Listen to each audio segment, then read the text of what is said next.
Here come the Dark Kings. And yes, I made sure my mic is turned on because you can hear my baritone. The three kings have arrived. And it totally makes no sense whatsoever, guys. Hello, everyone. Welcome to the Rider Time podcast here on the Morphin Network. And we are here to discuss Kamen Rider Gotchard, episode 40. Wait, that's not the right thumbnail. What's going on here? Why is that? Hold on. What is going on there? This is the right thumbnail. Evil descends the Thrice-Greater Dark Kings. What a crazy name. Not a fan of long names. I'm Mike, your host, and yeah, that's what we're here to talk about, the Three Kings arc. And I'm sadly not talking about Yu Yu Hakusho, which is a much better show than Kamen Rider Gotchard. Oh, jeez. Okay. Yeah, so as hinted, Gigist is one of three villains, not just one by himself.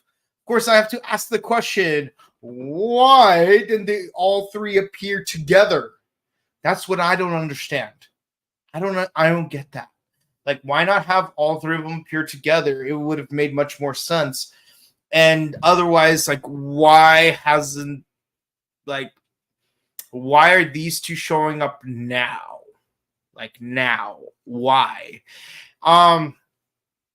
I don't remember both of their names. I know one of them's named Jermaine. I can't remember the other one's name. But basically, Jermaine has a bunch of hands on his body, which honestly makes it kind of a cool design.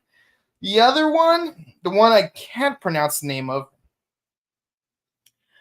she's a prophet. She predicted things would happen. Blah, blah, blah, blah. And yet you carpool with us.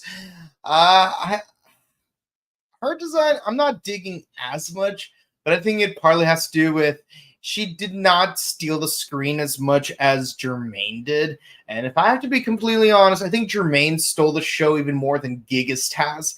It's like, yeah, Gigist had the whole, I understand the sensation, but I'm not going to allow it. I like that concept, but still seemed like not that big of a deal as a villain. But this guy, Jermaine, this guy really stole the show. Like, you're not fooling around. And, like, apparently he was the one that created the chemis, not Gigist.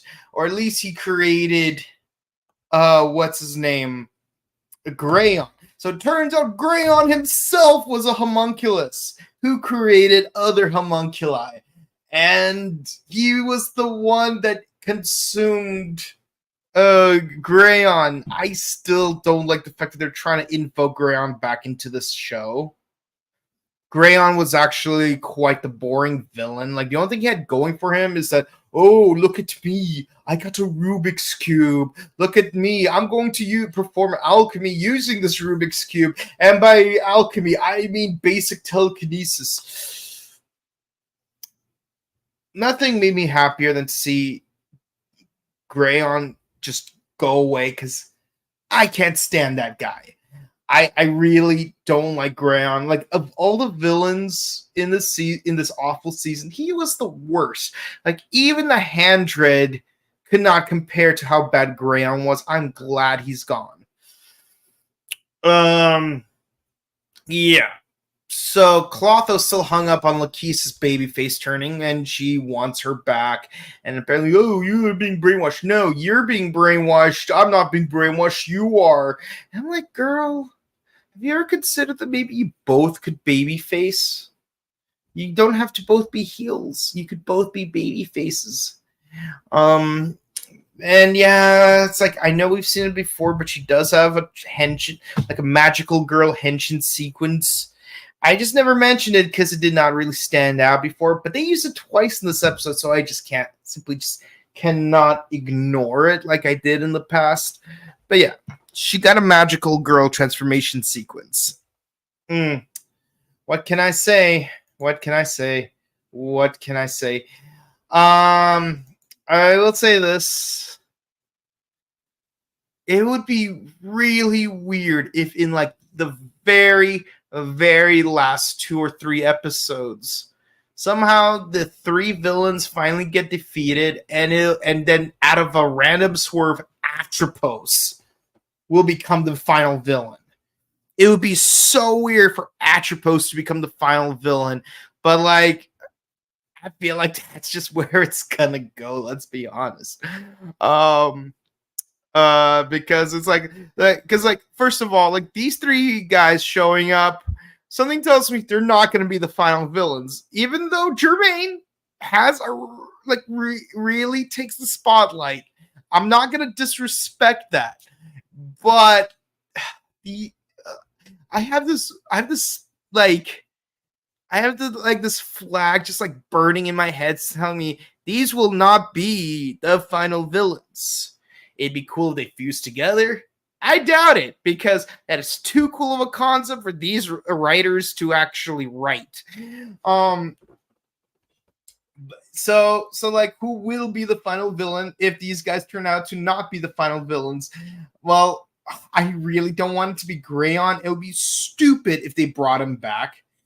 But here's the thing: who is super hung up on Grayon coming back after Post? And also, there was this scene in this episode where actually 2 scenes where Atropos is upset that that Germaine was the one that killed Grayon, so she wants to make a bargain with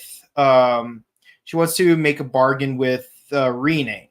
And I get it, Rene is really susceptible to Atropos's influence, but I'm like, she's the oldest of the 3 sisters. You're really letting this 9-year-old girl persona really fool you, Rene? But of course, it's like, oh yeah, I just want you to defeat Germaine. You know what would really help kill Germaine? If you and Clotho join the good guys. I don't know about you, but I've seen enough Game of Thrones to know that maybe Cersei Lannister should have teamed up with Daenerys to fight the Night King, have a cooler action sequence than when we got in that awful long night episode, and then we won't have a stupid scene where like, oh yeah, Cersei's the final villain, and then Daenerys heel turns so randomly, even though it's not super randomly, it's just clumsy. And look at this 3rd episode in a row where I'm comparing this show to Game of Thrones. I don't know why I'm doing this to myself or you guys, but it's happening. And like, that's the parallel. Atropos could team up with the good guys and then defeat the bad guys. But instead, she's just playing both sides. The good guys will defeat Germaine by themselves without Atropos's help, and then Atropos will become the final villain. And I swear, if it turns out she becomes the final villain, not only would it solidify the whole parallel with Game of Thrones Season 8, but also, like, I'm going to end up being right. I hate being right so often, so early, so quickly. So they go after Fuga, who apparently is still alive. Because when we saw him die, okay, so when he died in the first episode, technically that was really him, but he got severely injured instead of being disintegrated like he was supposed to be. But when he was stabbed by Grayon, apparently it wasn't really him. It was a clone. What the hell is that? So Clotho goes after the real him. He's sitting at a desk. She kills him. Turns out that was also a clone. What the hell is that? Only for the real one. The real one. To be behind a curtain. Just 2 meters away. What was the point of that curtain? I know Wizard of Oz made a joke, made that famous line, "Do not mind the man behind the curtain," but there's literally a man. I don't know if I'm laughing at how silly it is or crying because of how ridiculous it is, but yeah, it's the real one too. It's not like there's two clones.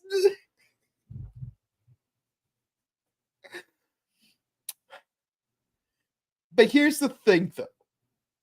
Here's the issue with that. Because they're both clone, because we twice saw a clone get killed. What that problem with that is, should the real Fuga die, we ain't gonna care. I'm here to tell you right now, we don't care. Let me tell you something. We don't care. For all we know, it's just another clone. Now, here's the thing. Here's how I could have fixed this. Go the Harry Potter route. He's a Horcrux. There's a limited number of Fuga clones. Like, let's go with 7 because that's the number that Harry Potter went with. That's the number Full Metal Alchemist went with. That's the number that Pokemon Sun and Moon went with before they added those 3 new Ultra Beasts in the Ultra version. Ultra Sun, Ultra Moon. God damn, I hate those games. Let's say there were 7 of them. You could say there are exactly 7 of us because my soul was split into these 7 clones. So if any of these clones die, sure, I don't technically die, but once all 7 of us die, I stay dead. That would add some stakes because that would mean that at least 3 of him are now dead. There'll be 4 left. And I'm pretty sure they're going to systematically kill off the other 4 over the next few episodes if they just simply establish that. But because they did not, for all I know, there's like 108 of him running around. So if he dies, we're not going to care because you took the weight of that scene away. You took the weight away, even if like he dies for real. It's not going to phase us as much. I mean, like the clone thing, convenient way to bring the character back, but still, it's like, oh yeah, and also because there's like the crisis of like, oh, because we collected all 101 chemis, we need to bring them back to like the order so that they could seal them all away, so no one could use them. But the problem is, if no one could use them, the writers can't use them either. So that was kind of dumb on their part. It's like, oh, look at that, trying to make a crisis. Oh, you know, it'll be an interesting ending. That'll be an interesting way to finish the series.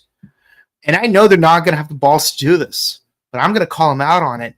What if Hotaru got selfish because he wanted so desperately to make friends with the chemis that when they would inevitably try to seal them all away, he will become the final villain to some capacity. I know they're not going to do this. I absolutely know with absolute confidence they're not going to do this. But how interesting of a story would that be? Even just think about it for a minute. Like, even in Full Metal Alchemist, as egotistical as Edward can be sometimes, he's never truly selfish. So can you imagine if there was a scenario if Edward Elric became a villain? Like, what if being in proximity of a real Philosopher's Stone drove him insane? And it's like, even though he got humbled by trying and failing to bring his mother back at the cost of his brother's body, like he just gave in and then became evil, just like Father. And by Father, I mean like the dwarf in the flask. And once more, I'm reminded that, Hotaru's dad is basically Hohenheim because his picture is obscured by a flash of light. I feel like I'd rather watch Full Metal Alchemist than watch Kamen Rider Gotchard. Same number of episodes, give or take. Well, the original Full Metal Alchemist was 51 episodes. If Gotchard's 51 episodes too, that'd be heck convenient. But I'm not going to make any assumptions. But there are so many plot threads that can make Gotchard better. Now, speaking of scattering a person's soul and Philosopher's Stones, it turns out the reason why Nichigan is so important is because in his egg form, he's supposed to be, what's it called? An incubator in order to bring back shards of the Philosopher's Stone. Yeah! Yeah! Yeah! Yeah! Yeah! I bloody called it. Didn't I say the last Kemi is going to be the Philosopher's Stone? To some degree, I was right. I was a little disappointed. It's like, oh, Philosopher Egg? Really? Like, that's what you're going with? Why not Philosopher's Stone? Turns out this Philosopher Egg had a Philosopher's Stone in him, or at least a chunk of it. So this whole time, Hotaro could use the Philosopher's Stone. He had the Philosopher's Stone inside of him. Nichigan is an incubator for the Philosopher's Stone. And if you're an incubator for the stone, you are the stone. At least that's the logic established in Full Metal Alchemist Brotherhood. But the point being, and the original anime. But the point is,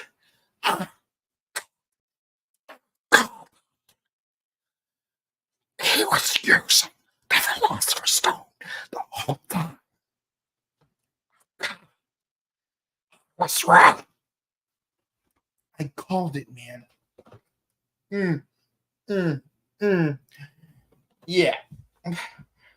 I just want to end the review right here. Just say that I called it. Damn. Also, there's this really dumb sequence where Hotaro thought that his mom ate Nichigan, just roasted him into a roasted chicken and then started eating him. I'm like, I know you're trying to have a silly moment here, but now it's just not the time. If you did that an episode ago, it probably would not have been as big of a deal for me. But you did it this episode. And that's where we have the problem. And of course, they try to fight Germain, they fail, and then they have this, and then Rine has this speech with Atropos. It's like, you broke your promise. You said you're going to get rid of Germain. It's like, I know, I'm so sorry, but I promise I'll defeat him next time. It's like, a promise, pinky swear. If you do it, I promise I'll try to become human. And of course, they pinky swore, and I'm like, you know who would help make that promise more effective? If you goddamn actually help the good guys. Instead, Atropos is just putting up a fight. Not Atropos, Clotho is putting up a fight, and of course, Lakeith is like, I'm not joining you. I'm staying one of the good guys. I don't want to be a doll anymore. Okay? What part of that do you not understand? You could be a good guy with us.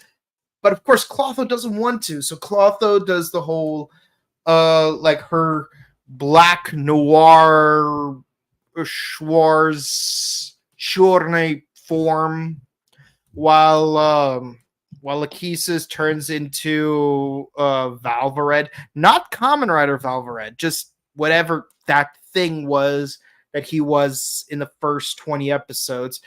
And the two of them fight each other. They're both evenly matched. They get their butts, they kick each other's butts. There's really not much to say about it. Although Clotho put up a better fight, though, because Lachesis demorphed first. So put some respect on that.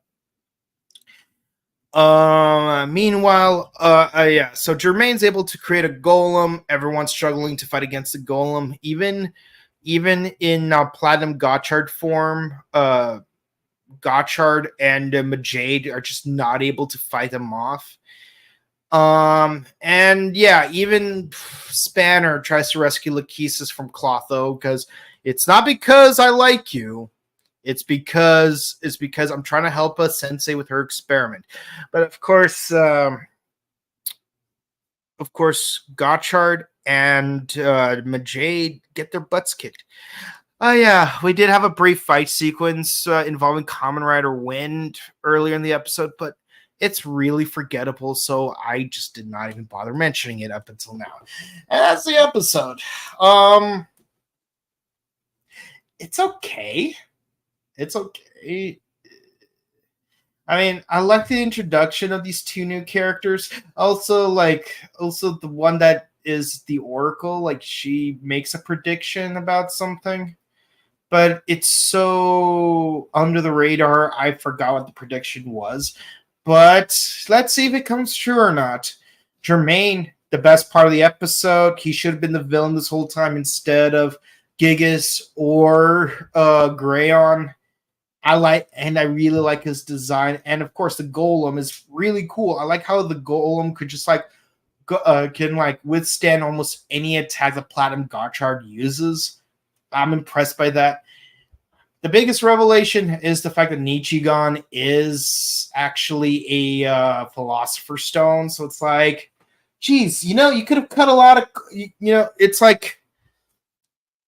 it's like stuff with extra steps. You could have just made him a Philosopher's Stone from the get-go. And then just like, oh, what if the Philosopher's Stone developed sapience and then transmuted itself into a proper chemi? Like that, like you could have cut so many corners with that. But you didn't. You had to make it a digi egg, and it's like, oh, and then several episodes later, just say, oh, look at that. This digi egg was a vessel for the Philosopher's Stone this whole time. And yeah, so insert Inuyasha reference because shards of the Shikon Jewel. But the worst thing about the episode is the fact that, yeah, for some reason, Fuga was still alive and he has all these clones, because unless you establish some kind of limits with the clones, it makes his death feel pointless. Like, if you rewatch the season, you wouldn't feel the weight of him dying against Grayon. And the thing is, I barely felt that weight even when I first watched it and assumed it was the real one, because it was just sloppily done in the first place. But now that I know that it was a clone, it's like, I'm not even gonna care that he was killed by Grayon, because he wasn't. He wasn't even brought back to life. And again, unless they establish that there's some kind of drawback to having these clones and having these clones killed off, I don't want to hear anything about Fuga possibly dying, because I'm not going to believe it. So this episode, 8 out of 10, I guess. It's not even a good 8. It's a mid 8. Just move on. Just move on. I just want to see how this plays out. Only like 10-ish episodes left. Maybe more, maybe less. Actually, usually the new season usually airs around the first Sunday of September. So let's see. Let's try to estimate how many episodes are going to be left. Assuming there's not going to be any hiatus days for Olympics or anything else. Let's see. Let's 1, 2. Let's see. 30th would be 2, 3, 4, 5, 6, 7. Okay, August 4th would be 7 episodes. 8, 9, 10, 11 episodes.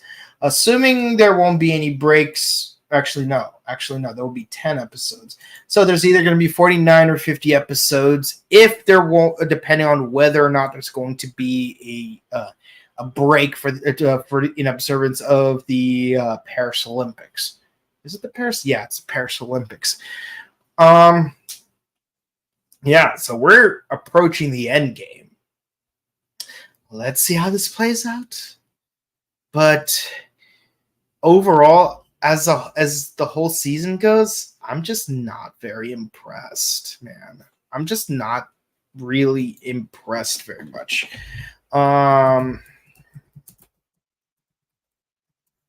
Yeah, what can I say? You know,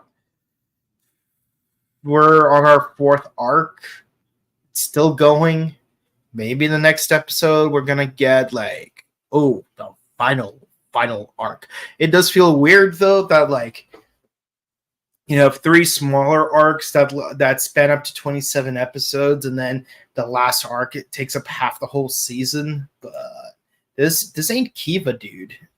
Kiva does it better. Heck, I'll even say this. Rook dying felt more weighty than Fuga dying. And we all know he's going to come back to life in 22 years. That's how bad it was when Fuga died. All right, let's go to the comments. Let's see what you guys thought. Guess we all owe you $5. You were right about the philosopher's son. Yeah, for the most part, I was. Thank you. I appreciate the adoration. I can't believe you made Hopper one Nijigon sing. Yeah, I guess. Let's see. I guess these don't get along when it comes to the throne. Also, Greyon is a homunculus this whole time. Yes, he was. Yes, he was. I'm not surprised by that. It's out of left field, but I'm not surprised by it. Real Fuga, Clotho's power is no ponytail. I can make a Chuck Norris joke about this, but he's too good for that. So Nijigon's a fragment. Yes, this right here.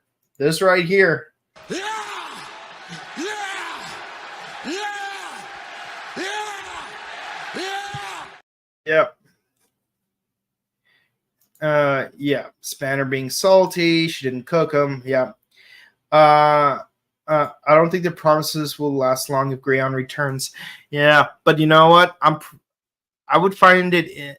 Adding to the idea that Atropos might be the final villain. What if there would be a scenario where where Gigas or any one of those 3 evil kings tells Atropos, "Hey, I could bring Greyon back to life, but I need to be kept alive." And then Majade, specifically Majade, kills off that specific king. So Atropos is like, "You destroyed my one chance to get my father back. You and I are no longer friends." I wouldn't be surprised if that's how it happens. They can't beat the golem without a rainbow power. I know. Netmatrix 92 is right. You're right and totally called. Thank you. I appreciate it. I am ashamed for having ever doubt you. Kabuto the all predicting. May your visions be clearer than what's your face from this episode. I appreciate that. Let that be a lesson to you, Triple XYZ. Never doubt me again. Because even when I'm wrong, I'm partially right. Maybe they'll merge together into Three-Eyed Monster from the Alchemist of Dawn story. Maybe. It could work. Or maybe the 3 sisters might fuse together. Because think about it. In the original Greek mythology, Atropos, Lachesis, and Clotho were all oracles that shared the same singular eye. What if each one of them had an eye and then they fused together? Then they would have 3 eyes. Or because there's 3 Hades sisters and 3 Dark Kings, what if they will replace the 3 Dark Kings? Just some thoughts. That's it for the comments, guys. Thank you guys so much for watching. Be sure to comment, like, subscribe, and share our videos because it all helps us out in with the algorithms. We do Ultraman Rube on Mondays, Kamen Rider Gotchard on Wednesdays, Bakuage Sentai Boom Boom Draw on Thursdays, and this week we're getting our 6th Ranger in his full debut glory. And of course, on Sundays we are doing Kamen Rider 5s. We already did the first cluster of episodes. Be sure to check that out. Also, check out our sister channel, The Buttery Show, where we do movie reviews. We've done the 4 Crow movies. We've done the 4 Shrek movies, the 3 Naked Gun movies. I recently did a vlog for the Crow 30th anniversary, and later this week will be a vlog for Robo Toy Fest. Be sure to check that out to see some of the cool stuff I got to see at the convention. Yeah. And of course, you could find me on my personal content at, give me one quick second, Instagram, Boken_Kabuto, and on Twitch at twitch.tv/BokenKabuto. For all you people in the East Coast, remember that this week, more specifically in 2 days, we got Ranger Stop and Pop in Atlanta, Georgia. If you haven't got your tickets yet, they're running fast. Pray they're not sold out. There'll be Ranger actors, Turtle actors, and many more. There'll be some wrestlers there too. And what's really cool is one of the WMEC Masters is going to be there as well. So I'm so jealous of you guys that are going to Ranger Stop and Pop. But you could definitely find me at the Pasadena Convention Center on August 23rd to the 25th. When I will be at Power Morphicon. Be sure to say hi to me as well as the rest of the Morphin crew. And until next time, stay safe, stay hydrated, update your emergency kits, hug your loved ones. Make sure you get some Vaseline for your nose because it's getting hot out there. And if you have seasonal nosebleeds, definitely try not to die of hypoxia. And but if you're down south, like in New Zealand, make sure you get nice and warm. But in any case, we'll see you all next time. Goodbye. Have a great rest of your week.